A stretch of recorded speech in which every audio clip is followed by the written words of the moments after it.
lot of bullies. The physicality, the hits on the quarterback, it's been legislated out of the game. They just play like they're angry. Man, it's a price to pay when you play against us. Things might break, things might tear. Oh well, it's called football.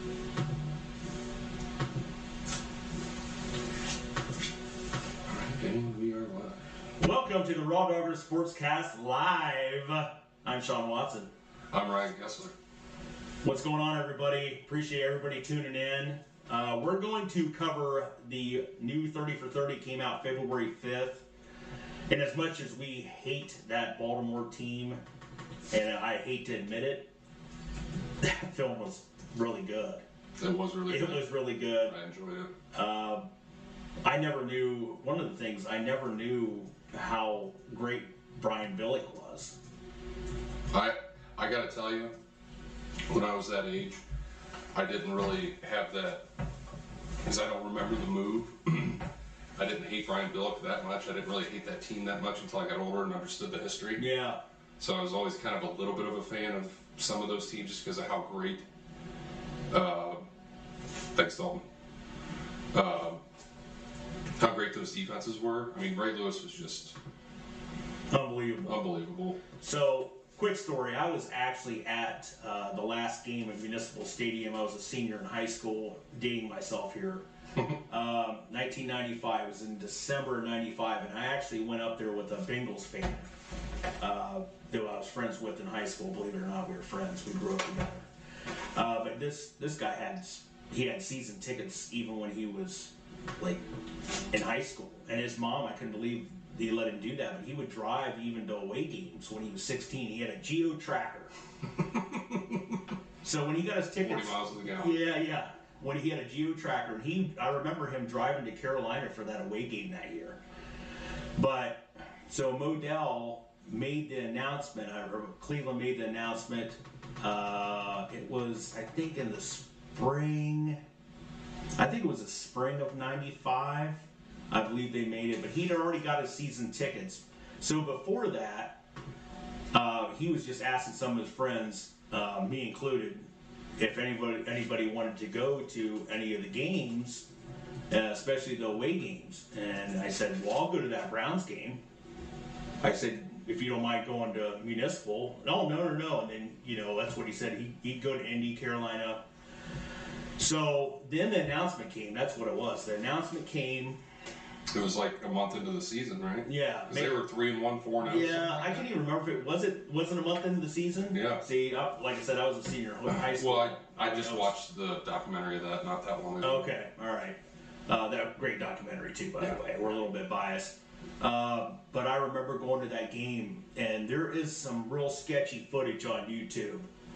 But there was guys there that were just the dog pound. They were just M80s letting off in the dog. Seriously. When people were ripping shit out. There's ripping shit out. There was guys I remember at the tunnel, and we were close. Like he'd get good tickets even to the away games.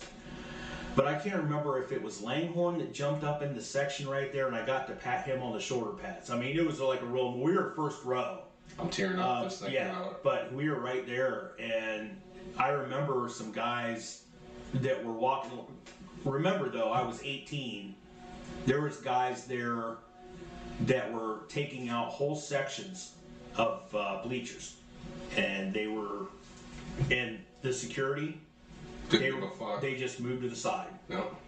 They moved to the side. The only time the security really stepped in was when there were like splintered pieces. Yeah. Like maybe somebody in the crowd could use it as like a weapon.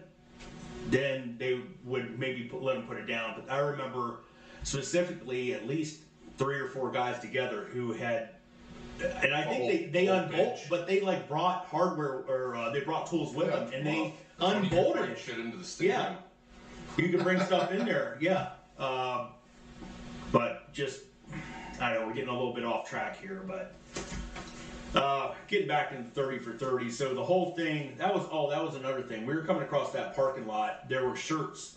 Those were the original shirts that said Muck Fodell. And I remember people out there, and I'm like, wow.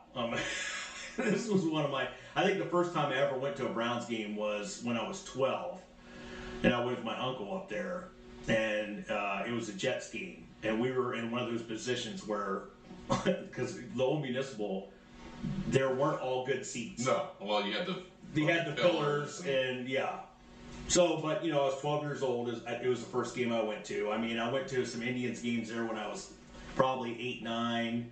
We're talking like mid to late 80s. Right, when they sucked. Yeah, when they sucked. Brooks Jacoby and Corey Snyder and that crew there. Joe Carter. Right. Yeah. Yeah. Fuck.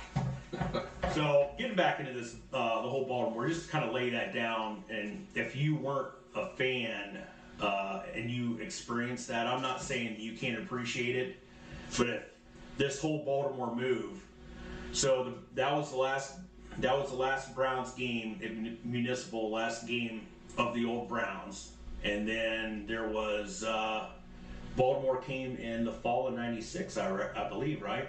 Yep. They was like right away. Yep. Modell had already set something up with Baltimore. Of course, they made mention of that. Billick made mention of that in the film of the storied history of Baltimore. Of course, the Colts were there until 1984, and it was like they left in the middle of the night. Yeah, it was a thief in the night. There's footage on there, and I remember seeing that on another 30 for 30 at some point. Yeah.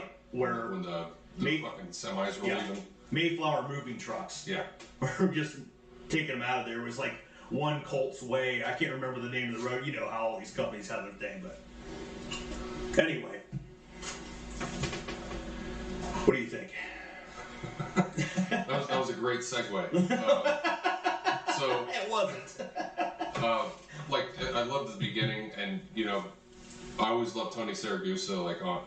When he was on Fox, he was a good character on there when he was doing sideline reporting. And even Shannon Sharp. I mean, he's got some dumb takes out there, but he's one of the funnier dudes to watch. He is. Like when he was on the with him, Dan Marino, wasn't it Phil Simms and Boomer?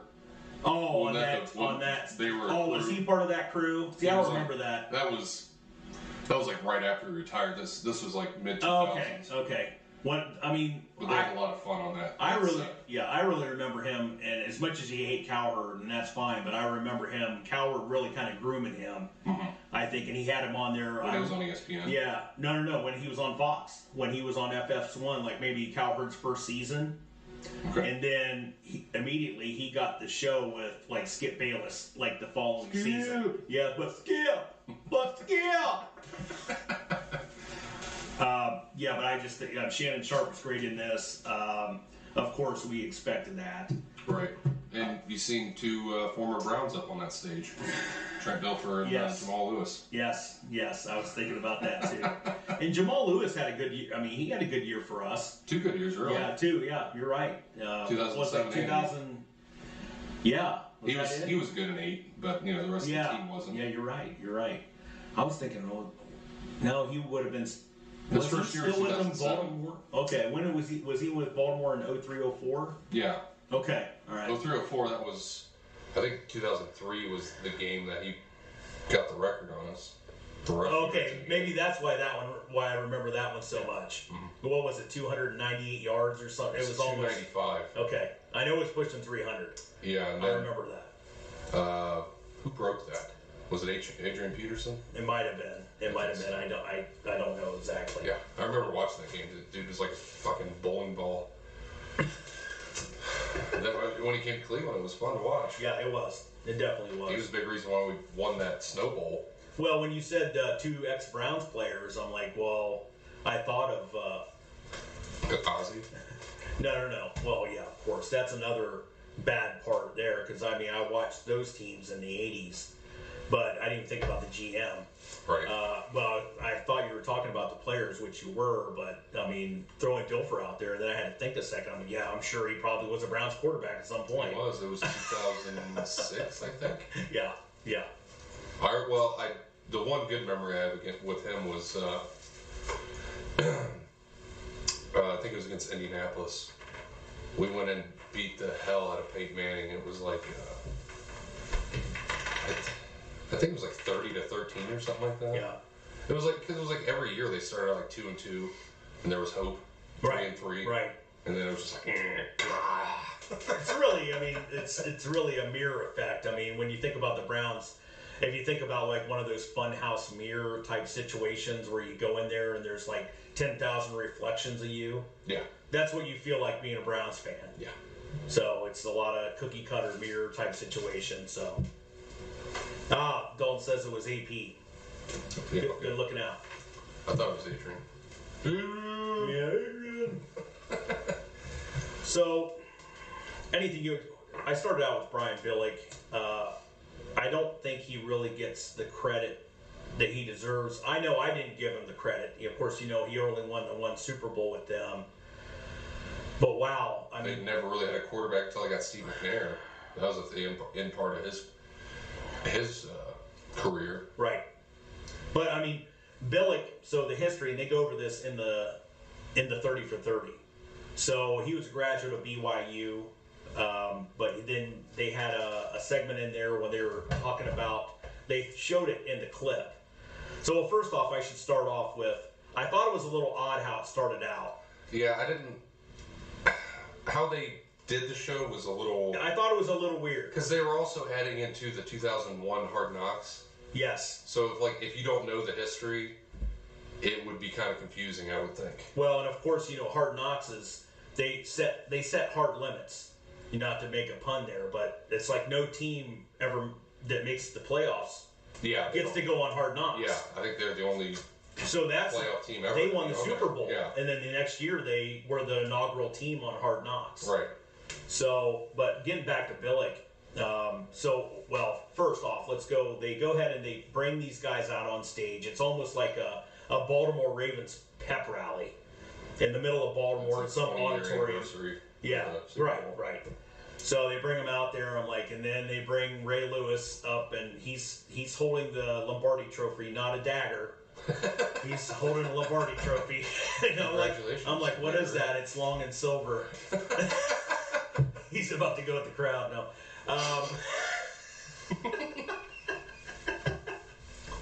I mean, I don't want to be a CTE truther, but I mean, I didn't know what the guy was going to do. I'm like, certainly some production guy cut this out. Right. and, had to. And he's just going at people in the first row. Allegedly. So he comes up out of there, and then it just pans away. They brought Billick out, they brought Dilfer out, Shannon Sharp, and it was all on the stage. And then Saragusa, though, and they were playing just. I forgot how good Saragusa was. Man was an absolute fucking unit. Well, but not just that though. I forgot how quick the guy was, how outspoken he was, and then I started to think about it later in the actual documentary when he was talking about the injury that he gave Rich Gannon, and there's a part in there where he's talking about how he hates Phil Simms. So they played. Kiss my ass. Yeah. So they played the Raiders in the AFC Championship game that season, and he basically, if you see the footage of it, it's crazy. You would not get away with that this day and age. No. It was almost like people's elbow coming down on Rich Gannon. Yeah. There was no letting up whatsoever. There was only. I mean, that's the way they played. Like, they were. I give it to him. Like, just watching him, like, dude, you can't help but like that team. They were just a bunch of dudes with swinging dicks out there. They did. They knew they were good. Right. And they went out and punched you in the mouth. I mean, I just despised it because I knew. Well, it should have been. It should have been the Browns. It should have been the Browns. It just Same front office. And there were so many shoulda, coulda, wouldas that happened, between the drive and then the fumble, and now we're losing the team. And Bill Belichick. then they go and they win. Yeah. Then they go and win Nick Saban. Then they go and win the Super Bowl. 4 years later. Yeah, 4 years later, basically. Like, I remember watching that game, like, just going into it, and they're playing the Giants, and like they said, they destroyed the Vikings, who were like, I don't think the Ravens, like that 2000 Ravens team, is talked enough because the teams that they beat to get there, like the Titans were, that was a great team. It was, and I forgot about how great, and that's another great thing about this documentary too. It's really nostalgic. It takes you back. Those Eddie George Titans teams. The Eddie George Javon Curse. And I remember when he was at Ohio State. Yeah, exactly. Javon Curse, Eddie George, and then McNair, and you just forget how good those teams were because they were 11-1 in this film when they met them during the regular season. 9-1. Or 9-1. Okay, sorry. They were 9-1. I think the Baltimore was 6-4 at the time that they met. And then they won out, I think. Yeah. Did Baltimore win out? Yeah, because they were 12-4 once they got to the Okay, playoffs. that's right. I didn't even not great at math. Well, and I didn't think about it. Yeah, go ahead. No, that's all right. Well, I just forgot about the players that were on some of these teams that they played, and then The Raiders were loaded. Yeah. Who was the running back on that team at the time? Was it Garrison Hurst? I was wondering. Yeah, I wasn't sure. I couldn't remember if that was because that would have been 2000. Let me look that up. And they had Tim Brown. I mean, that team was loaded. The defense was good. No, Warren Sapp wasn't there, was he? That was after Tampa, right? He was still in Tampa. Well, getting back to Billick a little bit. Charlie Garner, that's who. Charlie Garner. Yeah. Don't remember him at all, really. He was good. I know he went to a couple Pro Bowls. Okay. All right. Yeah, I don't remember that name at all. I mean, Tim Brown, yeah, I do, but I don't remember. Tim Brown was a G. Yeah. But him. Did they have Jerry at that point, Jerry Rice? Boy, oh boy. That's a good question. I think so. You might have to look that up. Well, it seemed like Jerry Rice just really played he was the original T.O. When it came to longevity. Well, he was with San Fran forever. And Yeah, forever. But he did go to Oakland, yes. And then it was Seattle. Okay, so he was still in San Fran the year after that. He went to Oakland. Okay, all right. Yeah, I mean, regardless, that Oakland team was great, and they ended up going to the Super Bowl, playing the. Did they go to the Super Bowl the next year? Who's that? The Raiders. No, it was 2 years after that. They played the Buccaneers. Yeah, but what was it the year? Year after was. Year after was that was the Rams. But didn't Tom Brady play them in 01? Was it that 01 to go to that Super Bowl? Yeah, that was the Tuck Rule. The Tuck Rule. Yeah, that's what I was. Yeah, so they had a good stretch. Yeah, I think they went to like 3 straight AFC. And Rich Gannon kind of came out of nowhere. I mean, I think he did. Was Kerry Collins there before he was, or was it after? Because I know he was in New York. Well, I think it was after because Kerry Collins was actually in the Super Bowl when they played the Ravens. Yeah, he was. Because I saw him as the Giants quarterback. So, but he was the guy that was around forever too. Yeah, he was. But Rich Gannon, I mean, I just remember him, and then all of a sudden they were just really, really good. The Raiders were good during that time, and I just didn't remember. I'm like, where did this guy come from? I mean, he had his couple year stretch there.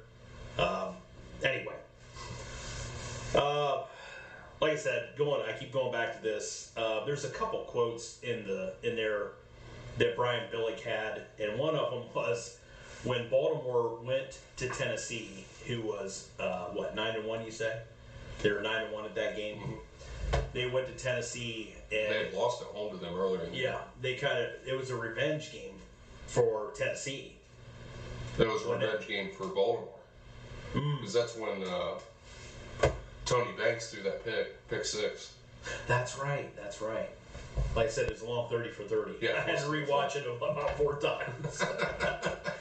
But yeah, Tennessee they were not respecting them at all. No. And Billick came in there after the game, and he held up Sports Illustrated, and it basically said on the front cover, best team in football, and it had Tennessee. I think McNair might have been on the cover. Was McNair on the cover? I didn't see the cover. Boy, he held it up. No, it was Eddie George. Eddie George, that's right. He held it up in the locker room, and he says, but not today.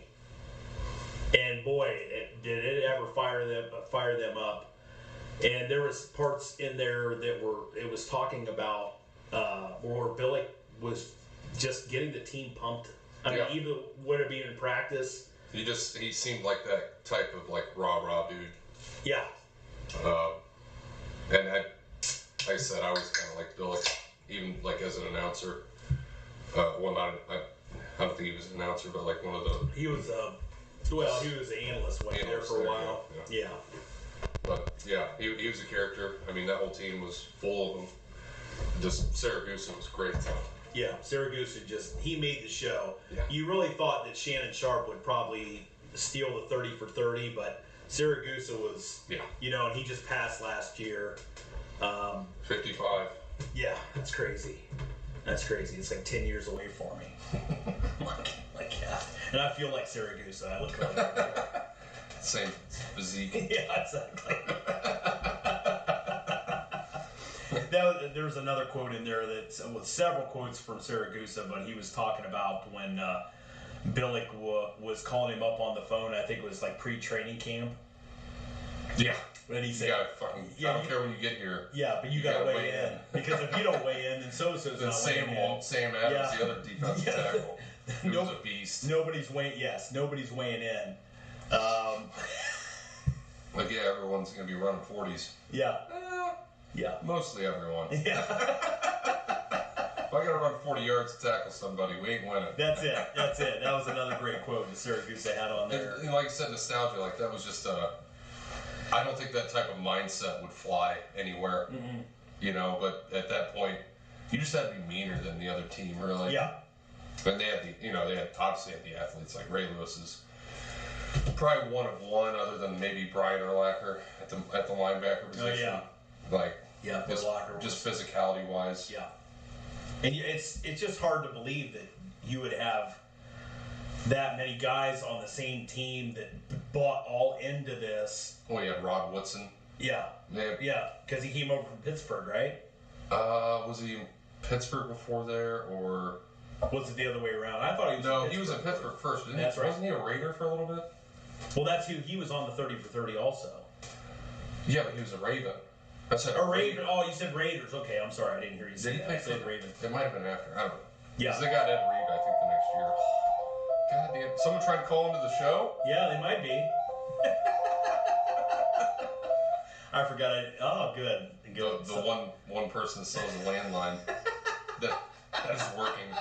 It's talking about nostalgia. I was gonna say it's nostalgic. That's like 2005 when before after there was the actual ringer. Do you want to get into Trent Dilfer a little bit? I think Trent Dilfer. I don't know. You have this loaded up. Mm-hmm. Trent Dilfer. I thought Brian and I both had this wrote down, so we're going to go ahead and play this clip.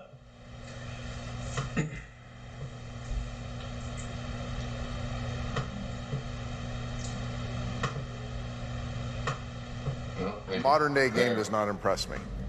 It's super easy when you don't get hit as a quarterback, and when you can't reroute receivers, and when you can't hit guys across the middle.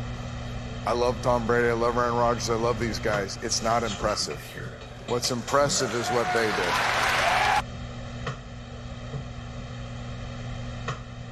So Trent Dilfer, he was really, I thought for the most part, he was pretty reserved.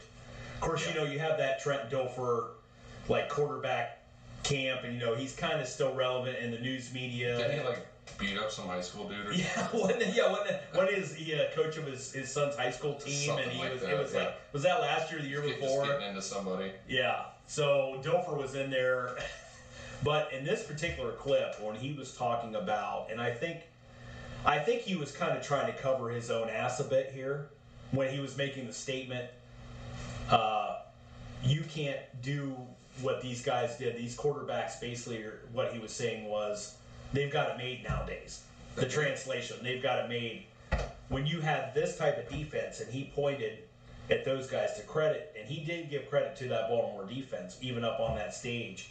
But when you have that kind of defense, and you don't have the opportunities that these quarterbacks do nowadays. Yeah, you can't touch them, really. No. I mean, you can't tackle them hard. You're not so like he said, you don't have the time to reroute wide receivers. Yeah, I mean, somebody's coming in there with just gulching you in the throat, and you probably they may or may not get a fine. Right. So I mean, he kind of has a good point there, but I figure that was one of the buzz clips in the whole 30 for 30 where I'm like, this is not going to go over well. It's just not going to go over well with when he's with talking. the other guys. Yeah, with some of the other quarterbacks. But what do they? How can they even dispute that? No, they can't. I mean, the only one I think, and I hate to admit it, the only one Brady would be Brady because he played in that area. Because he played in that area, right? I mean, all the way up to about 2008, the rules were basically the same. Yeah. Yeah. So you're talking about who's around that was in 2008 now? When did Matt Ryan get drafted? That might have been around that time. I think Stafford was drafted in 08. 09, I think. 09? Something like that. So, but even still. Well, even up to about 2012, you could still hit the quarterback. Yeah, you're right. But I think whenever they like started after, like they used to have it before 5 yards or whatever. Yeah. Or you could touch them as long as the ball wasn't in the air. Like right. Well, I remember a rule that really pissed me off, and this is back during Kozar days, and it was the in the grasp rule that they started. Well, where the quarterback, there was an in the grasp rule that even if the quarterback, depending on what the refs wanted to do, they could, if he was wrapped up, the refs could call the play dead, and it was considered a sack. Right. Whether they were able to scramble back out of the grasp. Because nowadays, with how mobile these quarterbacks are and how their escapability. Yeah, well, back then you had one or two of those. You had Randall Cunningham, Warren Moon. I mean, before they had Frank Tarkenton, but you know. You did, but it was always someone you're yelling at the TV. I'm like, he could have got out of that. Yeah. Kozar could have got out of that. I mean. Yeah, Kozar definitely could have. Yeah. I mean, he couldn't even get out of making the mistake of betting on the Browns. So. They need to have a 30 for 30. They need to. Just strutting in there on a Twitter video. Yeah. You are my hero.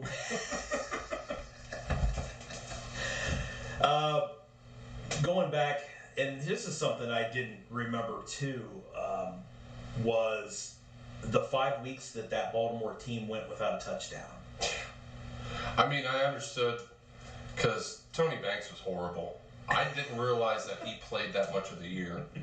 I didn't either. Like, how would you let that go that long? I think after a couple of games, like, all right, dude. The guy had to be horrible because, I mean, if Trent Dilfer is in your backup situation. And he comes in and... Yeah, because, like, Trent Dilfer, even when he played in Cleveland, like, he wasn't a world beater, but, like, you knew what he was going to do. Right. He's not going to turn the ball over a lot. You know, he's not going to make the big play, but... Yeah. You know, he was serviceable. But, yeah, that was unreal. And I completely forgot to bring up their schedule that year. I wonder what their record was through that, because they were 6-4 once they played the Titans. Okay. So I'm assuming they probably went like 2-2 during that stretch. Yeah, he was a game manager. Yeah, for sure. Absolutely, he was. I mean, that's just how good that defense was. Because like some of the scores, it was like 12-3, and they showed that clip of him chucking it to Ismail. Yeah. And he biffs it. Like so bad. Oh, the pick six to the Titans. Yeah. I mean, how did that not end it? They're right.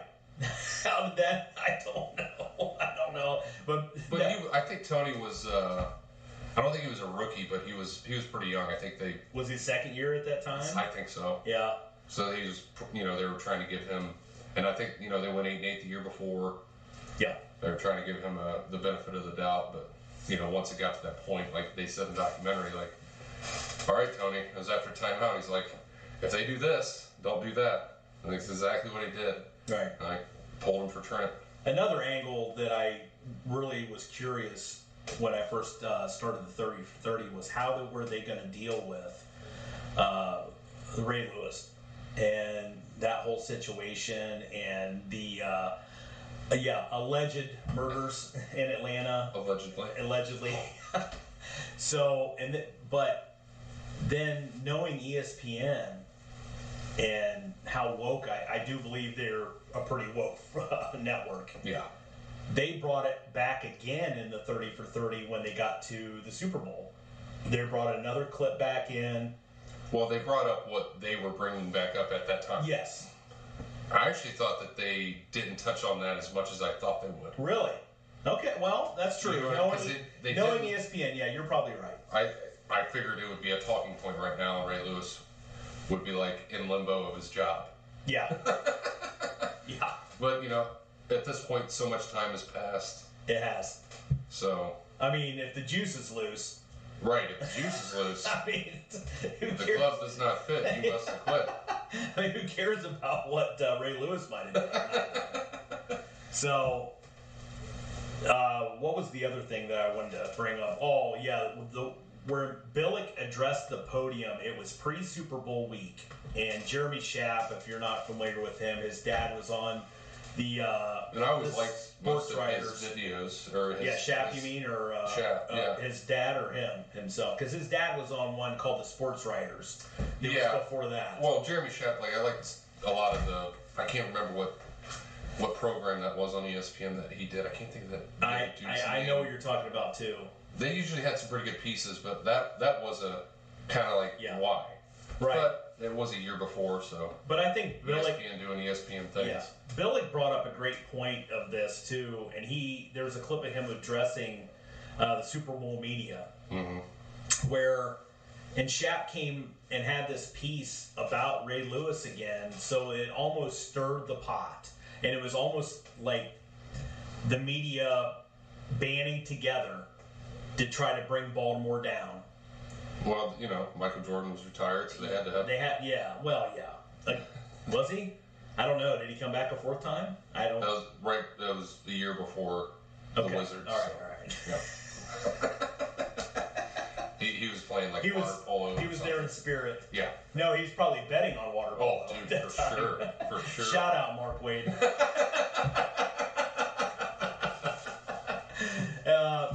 So I agree with Billick on that. He was talking about in there how much of a cheap shot it was, and just the way that he addressed the media. Oh, it was. You got this guy up here, and you just have to put yourself in front of. You're talking about the Super Bowl sports media. I mean, these aren't just everyday guys. That's like the big name. Yeah, these are guys that are like it would be like the White House press room type situation. He's talking about Kornheiser being in the front row. row. And when he was talking about seething, and I mean, Kornheiser is too. He has just become so off. I'm glad you brought it up. I almost want waving your fucking flag every time you have to end the show. Well, how the hell? How is, pardon the interruption, still even I don't know. Wilbon's okay, but Wilbon. I mean, I watched a lot of them back in the day. Well, yeah, because I just had ESPN on because I'm a guy. Be a man. Yeah, be a watch ESPN reruns on Classic. Be a man. Watch the same Sports Center episode for the third time in a day. Be a man. Love that guy. We need to have him on the podcast. Yeah, we need to. The Boston Be a Man guy. It's fantastic. Shout out to him. Yeah. Going back to, like I said, the way he addressed that sports media, there was 2 or 3 clips that were in this that were like that. Yeah. Where he would just... Again, dude, Billick was... in that staff, I mean, Marvin Lewis was almost the head coach of the Browns, if people... Yeah. Well, remember. And probably the most... the guy that probably said the least on this whole 30 for 30 was Marvin Lewis. Yeah. I mean, even Jack Del Rio got in there a little bit. I like Jack Del Rio, too. Yeah. Like when those Jacksonville teams he had down there, Leftwich and Gerard. Mm-hmm. Yeah. What else? Well, I was going to bring up earlier, Go ahead. It was that the Baltimore-Tennessee rivalry, that's not a thing now, but people probably, if my age or a little younger, don't know, back then it was the AFC Central, not the AFC North. So it was Cleveland, Pittsburgh, Baltimore, Cincinnati, Jacksonville, right. And Tennessee. Great point. Before that it was Houston. Because it was the Oilers. Yeah. Right. Well, in the first year Tennessee moved there, they were still the Tennessee Oilers. Right. But that was a really big rivalry in the late '90s, early 2000s. I had this pulled up. So in that stretch, they played 3 different times in the playoffs. The Ravens won, of course, in that 2000 season. AFC wildcard round 2003, the Titans won. And Steve McNair's only game against his former team, they beat them. That was a regular season game in 2006. And then they played again in 2008 in the AFC divisional round. But in the 2000s, it went 7-4 for the Ravens, 5-3 for the Titans in the 90s. And then that rivalry kind of fizzled out because of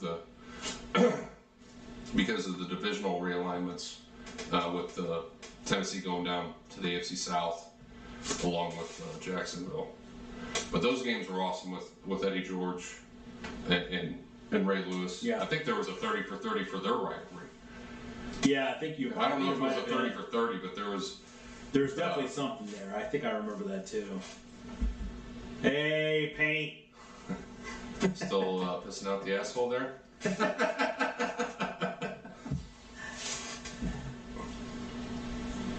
Anything else you really want to bring up about this? Let me check my notes here. I think I had anything. Oh, there is something I wanted to bring up about that too. That was really great. Siragusa, when he was talking about also the Rich Gannon hit, he was telling the story about how Al Davis had brought him in and flown him in as a free agent to try to get Siragusa on that team, because Siragusa was drafted by the Colts. Yeah, that was, I think, his first time being a free agent. Yeah, I think it was. He made mention of that, and he was in the room. He said Al Davis was in his all white, and he says Al Davis says to Tony, or Tony says to Al Davis, he says, "I just want the night to kind of think about it." So he goes to the hotel, comes back the next morning, and Al Davis, being Al Davis, says, "Well, it's a different time. Yeah, it's another day." Said the markets changes every day. The market changes every day. $50,000. Yeah, for over $50,000. We're talking, in 2000 or 99 or 2000. Which $50,000, but yeah, but even in those even in that day, yeah, they were still getting $1 million, $2 million contracts. Yeah. So after he takes out Rich Gannon in that AFC Championship game, Siragusa tells the story of how he went past Al Davis in the tunnel, and he said something to the effect of, "How's that $50,000 treating you?" I love that, dude. I mean, just so good, so good. And he wanted to get a carry in the Super Bowl. They should have. I mean, they were beating the hell. I just remember watching it. I don't think they probably went 4 or 5 drives. The Giants did without getting a first down. Yeah. And they finally got that kickoff return. I remember watching. I was like, all right, maybe it could be a game here. Yeah. And then immediately they get a kick. Let's bring up that clip too. So going back to the Giants, they even made mention that the Giants had blanked Minnesota the week before in the NFC Conference Championship. I believe it was 37. I mean, the Giants might have beat them 44-0, 41-0 in that game. So, and it's not like they didn't have a great defense either. Right. So Michael Strahan, yeah. Rondé, or no, not Rondé. Rondé Barber was the running back. Yes. And then it was Kerry Collins, right? Was the quarterback. Kerry Collins, Adamani Toomer. Yes. They had some dudes on that team. Yeah. It wasn't. This was pre Burris shooting himself in the leg, right? That was definitely pre Plexico Burris. I think it's this clip. But Ray Lewis on this clip, you'll see what he does here. I don't know if he has a little cheat sheet, but basically the Giants in the Super Bowl in 2000, they scored 8 touchdowns. It was on. It was a kickoff return. Yeah, it was a kickoff return. So besides that, the Ravens basically blanked them. So go ahead if you have that clip. So let me. All right, there we go.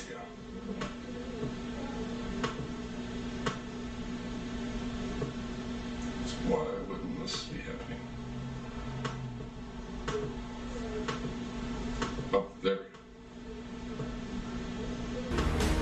Don't let nobody fool you with this 34-7. They didn't score. New York Giants, 16 offensive possessions. Punt, punt, punt, punt, punt, punt, interception, punt, interception, interception, punt, interception, punt, punt, punt, end of the game.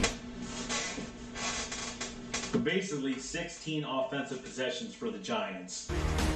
Don't let nobody fool you with this 34 interceptions. And there was at least, I think, was 3 interceptions there, maybe? 2 at least. I think there was 4. Was there 4? I know there was at least 3. Yeah, I was thinking it was 3, but still, 16 offensive possessions in a Super Bowl. It's AKA Cheddar Bob. Love it, love it. But no, I mean that was pure domination.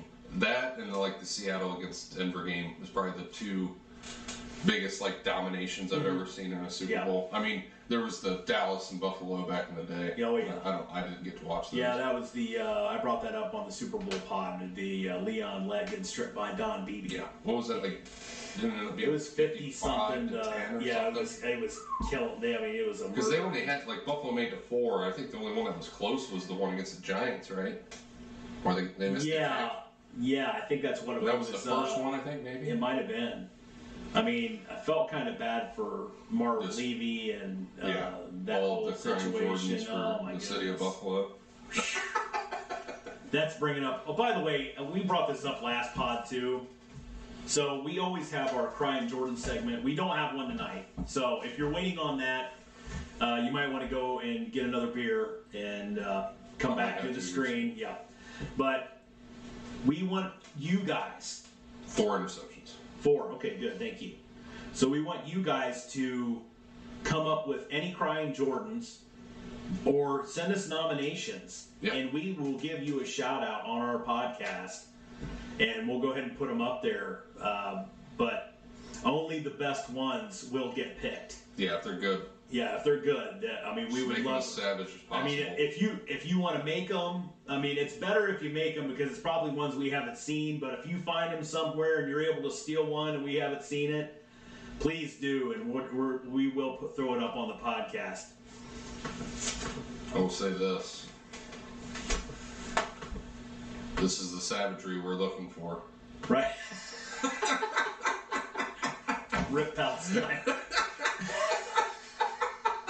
So bad. So bad. So bad. Dude, I'm actually getting good with this. You are. You're fantastic. Oh. Anything else you want to cover on this photo? I mean, I highly recommend it. 30 for 30s are just great. I love them. They are. I honestly wish they could just do like a 30 for 30 for every season of the NFL. Yeah. Like for each team. Yeah. Kind of like Hard Knocks. Yeah. Well, I mean, they used to do those like. I think they might still do them. I think it's NFL Network that does those like 15, 20 minute like recaps of the seasons. Yeah. But I mean, if this is coming from some diehard Browns fans and we're saying you need to go watch this 30 for 30 about Baltimore, you need to go watch it. You need to go watch it. You definitely need to go watch Brandon, speaking of this documentary, how many times has the word murder been said? I don't know. Did they actually use the word murder? Probably not. Alleged was a lot. Yeah. There was a lot of allegedness. And of course... Congratulations, murderer. There was a lot of... So they had Ray Lewis in the courtroom. They showed a little bit of footage of that. And you want to talk about nostalgia. I mean, the guy's up there with poster boards with like the buses with Velcro. And he's trying to look like Mr. Rogers' Neighborhood when he's trying to teach you about how trolleys getting fucking derailed. Oh shit, I can't say that.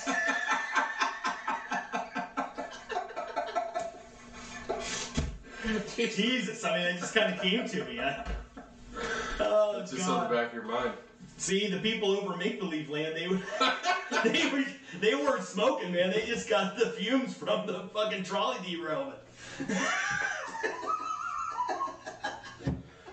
And also, like, why is the only time I've ever seen Ray Lewis wear fucking eyeglasses is when he goes to court? Tell me that's why is the only time I've ever seen Ray Lewis wear like fucking eyeglasses when he goes to court? Tell me that's right. some And bullshit. they're when he dresses Oh, up, sorry, they're always sorry. like the half John Lennons. Oh, yeah. I mean, it's they're not blocking any sun rays like the half John Lennons. Oh, yeah. I mean, it's like they're not blocking any sun rays at all. At all. And Probably. I mean, my mind just starts to wander a little. It starts to wander a little bit. Probably. Putting this shit together. My mind just starts to wander. Sometimes it just comes out. Starts to wander a little bit. Kind of like the Flintstones putting this shit together in my head. Sometimes it just comes out. Stop me! It has to. Kind of like the Flintstones. Anything else you want to cover on this? We're going to get into a little bit of some other news here. Anything else you want to cover on this? We're going to get into a little bit of the Kevin Love situation. Some other news here. So it just came out yesterday. Apparently, the Cavs went ahead and bought out the remainder of Kevin Love's contract. So it just came out yesterday. Apparently, the Cavs went ahead and bought out the remainder of Kevin Love's contract. Well, there were some stories that were 6-8 days ago.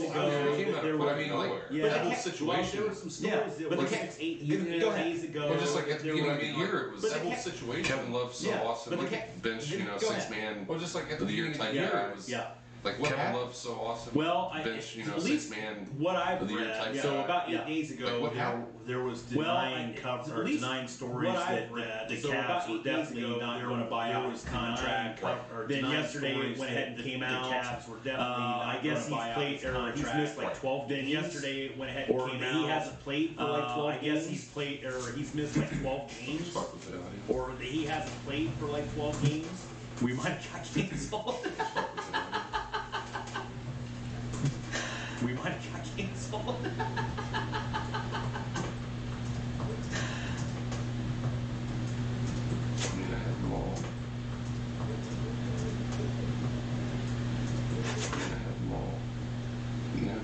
Nothing else is playing better than this. Nothing else is playing better than this. Yours. Huh? Dalton says yours. Yours. Huh? I mean, we heard ourselves. Dalton says yours. Yeah, I don't know. Back to the loop. I mean, we heard ourselves. Yeah, I don't know. Back to the loop. Go ahead, tell him. Go ahead, tell him. Ray Lewis jokes never get old, just like the two people he killed. That's perfect. Ray Lewis jokes never get old, just like the two people he killed. That's fucking. So apparently we have a delay. I don't know. Is it still bad? So apparently we have a delay. No. Is it still bad? I don't think you can do it. There's nothing I can learn. Let's see if this will do anything. I don't think you can do it. Let's see if this will do anything. Actually, let's do this.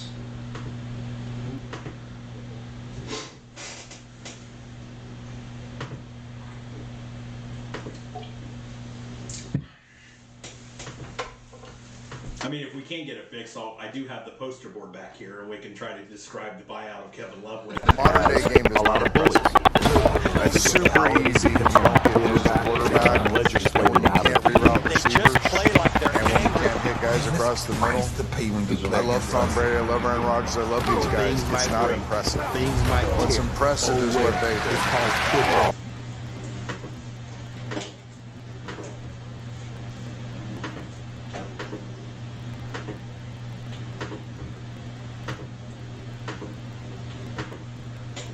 Oh, how we love you. Technology.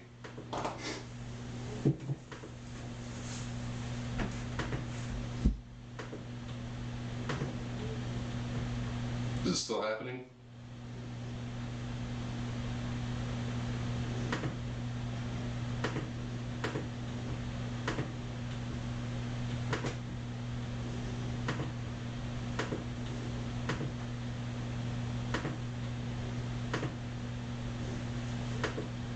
Perfect. We're good now? Jesus. Alright, we're good. Was there even anything on our end? No, again, I don't know. I think it's probably internet connection or my shitty laptop that I paid $2,000 for.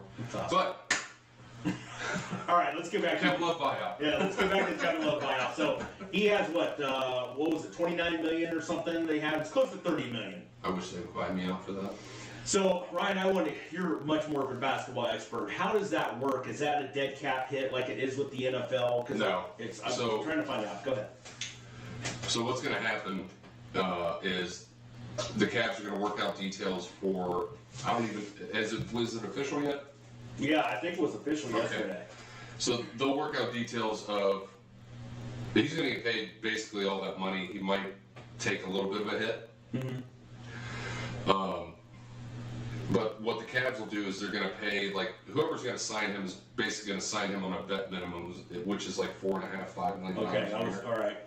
So they're going to structure something. The other team might end up paying $8 million of it, $10 million of it, or $5 million of it. I don't know. I haven't seen the actual inner workings of the deal. Part of the script. That's all that. But it's still going to affect their cap this year, but next year, no, there's no dead cap, there's no rollover dead cap, anything like that. Everything in the NBA is basically guaranteed anyway, so. Okay. Moving forward, they're going to have more flexibility because it's $30 million in cap that they're not spending. And I heard they were just under the luxury tax, right? Is that what it was? Yep. So my guess is next year, I mean, they're going to have to re-sign Garland soon. They did a good thing with signing Jared Allen to that 5-year deal a couple years ago, so I don't have to worry about paying him. But Mobley, you probably still have another 2 years left before you got to sign him to a big deal. So, but at that point you have like bird rules to sign him and Garland's, and then you have the luxury tax. And Gilbert doesn't give a shit about spending money, so they'll keep that team together. From what I've heard, I think they're going to keep. Who did we trade for last year? Karis LeVert. I think they're going to try to extend him. I don't think that's going to be a huge deal, but. Okay. Well, then I heard on the Dan Patrick show. So, I think it was yesterday. Maybe he had. You look hot. It's not just the red shirt. Thanks, man. I mean, you look spicy. Sweating. You are. I like it so much. Take that off. Jesus. What else is coming off? My hair. Oh, my hair. Anyway, so I was listening to a little bit of the Dan Patrick show, saw a clip of that, and he had Brian Windhorst on there, and he was basically asking Windhorst, okay, what teams are we talking here?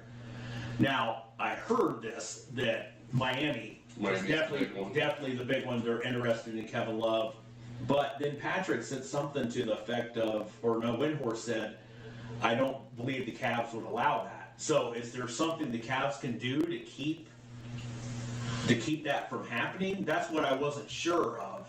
I'm not 100% sure. Okay. There could be, like I said, that's all contractually done when they do those buyouts. Okay. So I have no idea. So there could be something in there like, yeah, Kevin. But I don't think they did him dirty. I'm sure if he wants to go somewhere, they'll let him go there. And Windhorst, of course, another thing is Kevin Love was the last member of the 2016 championship team. 7 years ago now. Yeah, that's crazy. Jesus. The other teams that Dan Patrick even brought up was, of course, the Lakers. Right. Okay, but they do need some outside shooting there. The other one, though, that I thought was really interesting was the Suns. They got to be the favorites at this point, right? Yeah, I would think so. I mean, but even if you get teams in the East, but even if the guy's coming off the bench, because I think I read he's still shooting close to 37% from the threes. Yeah. Right now. I mean, he was still having like 9 points, 10 points a game, and he didn't play for like a week. Yeah. Yeah, they said, I think it was 12 games they said that he hadn't played. 12? 12. So he probably went to the front office and said, hey, you guys ever going to play me this year? Right. The rest of the year? Well, they wanted to get Dean Wade in there, so I get it. So also what I'm reading is that LeBron James and Kevin Love still have a kind of special relationship with each other. They still have that handshake thing. I mean, I think LeBron really likes him. Maybe Kevin Love went to the Cavs management and said, hey, if you're not going to play me, let me buy out. LeBron. If Kevin Love LeBron's going to end of his career. Maybe he wants to try to help them out. Maybe they can dig themselves and get themselves. All you got to do is just get in. Yeah. You got to get in because now you have that 8-9 playoff game, right? Right. So you can get in. Well, you have the 9-10 playoff. Or 9-10. I'm sorry. Yeah. Yes, I misspoke there. And they just made that trade to get Russ out of there for a younger guard that could shoot. Oh, is Russ gone now? Yeah, they traded for he was Ohio State kid. What the hell was his name? D'Angelo something. Oh, D'Angelo Russell. Yeah. So he's there now. I mean, you got some younger guys there, but they need. I would think that they need more shooters. Kevin would be perfect for that. So going back to when LeBron came back in 2000, what was it, 2014? Mm-hmm. So, and remember we had that number 1 pick. Yeah. And he was lobbying to get Kevin Love from Minnesota too. Yeah, he wanted Kevin. He wanted Kevin, and basically they got the number 1 pick for Wiggins, who's now at Golden State. Well, they picked Wiggins, and then they traded Wiggins Correct. in, I think, another pick. So really, LeBron was kind of calling the shots there. He's like, "Yeah, I'm coming back." So then that put together Kyrie. They put together who was already there. Then LeBron. Then you brought Kevin Love. So then you got the big three that really LeBron wanted, because he didn't want to deal with any. Really, he didn't want to deal with any rookies. No. I mean, he wanted an established guy. Yeah. So, anything else as far as the Kevin Love trade? That was my thing. I just wanted to find out if you knew exactly how that money went. Yeah, like I said, I don't think they're going to do any cap relief this year, but they're going to have 29-30 million off the books next year. So that is dead money, kind of like it is with the NFL, kind of. Well, for the rest of the year, but they can still sign people for vet minimums if they want. But I think the roster is what they're going to. And when's the also something Windhorse was talking about too? When is the deadline to actually sign a free agent? There isn't. Oh, there isn't. So you can bring them in whenever, just like the NFL. Like the thing is though, is like this is the time of the year where they do buyouts. Right, because the All-Star game's this weekend. They were talking about that, and when I didn't know if you knew, I didn't even realize it. Well, I mean, remember they signed that one dude for that 2016 run. Can't think of his name, but he got signed like 10 days before the playoffs. Shaq? No. How piss poor was that? Shaq, D Wade bringing him back in. Yeah. At the time. Well, I mean, hell, we had Derrick Rose, D Wade. Yeah. I mean, everybody's wanting to follow LeBron. Yeah. If that was like 5 years earlier, that team would have been. Yeah. You couldn't have paid for that team. Right. Kendrick Perkins. Kendrick Perkins. Yeah, he was on that team. I think he was just he wore a suit every night. Yeah. He never saw the court. Did he just have did they just get him like a section of seats for his family, all 16 of them? He probably. Jesus Christ. Him and Phillip Rivers. Right. Oh. So have you heard anything else, any more definitive on the potential of Jalen Ramsey going to Pittsburgh? I have not. I did see a couple things about that with Jalen Ramsey. First off, we have to talk about his age a little bit. So when I realized his age, he's like 31 now. Yeah, he's not. He was born in '94, so he's 20. Oh, he's 20, 28, 29. 29, but still, I mean, you're starting to talk about a corner that's getting up there. But it's Pittsburgh. And it is Pittsburgh. They'll just go there and be an all-pro for the next 3 years. Yeah. I mean, I think you're kind of talking about. Was it Joe Hayden? Joe Hayden's. I was going to bring that up, but Joe Hayden's situation there. Yeah, they'll get 3. They'll squeeze 3 years out. Yeah. He's not going to be Jalen Ramsey in 28. Yeah, depending on his birthday, Dalton. He's not going to be the Jalen Ramsey in Jacksonville, but he's still going to be good. Yeah. Like Pittsburgh doesn't make dumb trades. No. Well, who's the other guy that was on the? I'm trying to remember his name. That was the other corner on that Jacksonville team, though. He was a really good. Began with a B. Bouye. Yeah. Yeah, he was pretty good. AJ Bouye. Yeah. Yeah, he was pretty good. He was pretty good. I think he was in the latter portion of his career at that point, though, wasn't he? He might have been, but still. No, they were. They were really good. I mean, they should have beat New England in that AFC. They should have. Yeah. Who's that quarterback again? Fucking Blake Bortles. I just wanted you to say this. Fucking Blake Bortles. Blake fucking Bortles. Oh my god. Just ripping Wasn't sticks. that guy here? He was a backup this last year somewhere, wasn't he? Oh, Or yeah, was I'm that- sure he's out there, Where was stealing money. He was, he was somewhere. Because I remember I was looking at a depth chart. Was it Green Bay? I don't know. Tell us, guys. Look that up. Where was Blake Bortles? Yeah, where was Blake Bortles this year? Was it Green Bay? It's not Tampa. Because I remember seeing him too. And that interview that they had before that AFC Championship game was awesome though. Yeah. Like, well, if I wasn't doing this, I'd be doing construction and ripping cigs. Hell yeah. So he was like 50% of Jay Cutler, who just be ripping six. Smoking Jay. Smoking Jay. That was great. But, what were the other ones? I saw with Jalen Ramsey though. There were some other teams that some experts were talking about too. Dallas, I think Dallas was in play for Jalen? For Jalen, yeah. I would think at this point they'd want to try to get a receiver. I would think so too. I don't know. Or just, keep loading up on that side of the ball. Yeah, they might. I mean, when you got Dak Prescott, it's just like a turnover machine. I mean, you just need all the help you can get on the outside of the ball, I guess. There was one other team that I saw in there too, and I can't remember who it was that I was researching about that. But yeah, definitely. I mean, Pittsburgh they were definitely. And how did they get the 32nd pick? Because the 32nd pick that they had, I think, was from the. Where did they get a first-round pick from? Because it wasn't Kansas City, was it? Because that's the last pick of the first round. Yeah. Well, didn't they? Was the trade with Kansas City? Wasn't that Baltimore for that offensive lineman? Yeah. Yeah. So I don't know. How did they get the 32?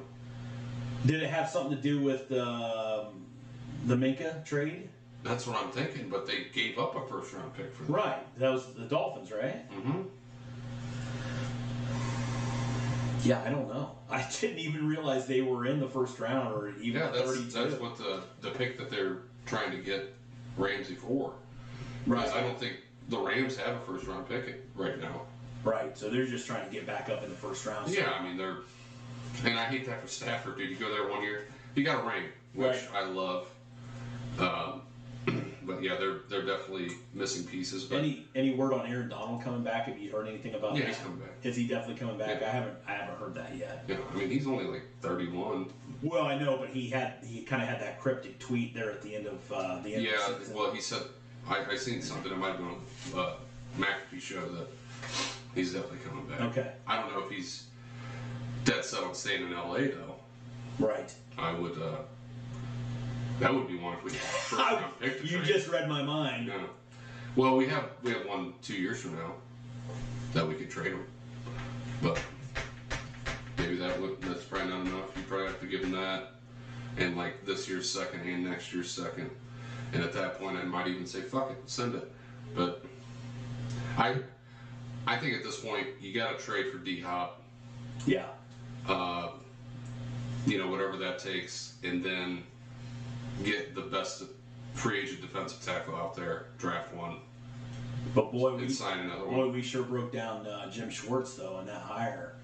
I mean, what if that is the big splash somehow that we're going to try to get Aaron Donald? Do you imagine Aaron Donald and Miles Garrett on the same defensive line? Oh my God. Like, they could sign me up to play the other end and I would get 6 sacks. Right. I'd probably miss 12 of them, but I'd still get But 6. definitely we're thinking Bucker or Deron Payne, right? Yeah, there's If another all name, possibility. too. I would really like Deron Payne. Buckner's just kind of up there in age. Yeah. Well, that's what I think. I think the sweet spot's kind of with Deron Payne, isn't it? Because of the age. Mm-hmm. I think it's like 27. Yeah. But I mean, I'd be happy with. Like, I would have been happy this year with Ndamukong Suh, but like, he didn't want to come here. No. When you start 3 and 2 and 5. Well, he was chasing a ring. Yeah. I mean, that's I don't really, blame really. No, I don't either. If our defense didn't fucking suck. I mean, he's not He's not a play every down type guy. I mean, he got tired of smashing people's fingers trying to get a ring when he was on the field, so he's like, I'm just going to try it legitimately. Anything else you want to bring up, Ryan? No, is anything else from the peanut gallery? Yeah. Anything you guys want us to touch upon or ourselves upon? It is a live broadcast. Oh, you didn't feel me. Okay. How about now? All right.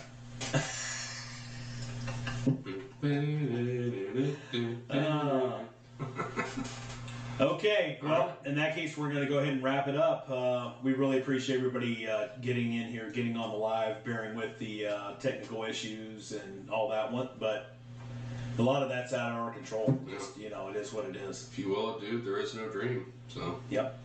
Okay, RawDawgers out. RawDawgers out. Thanks, guys. Like and subscribe. Please. And share. And share.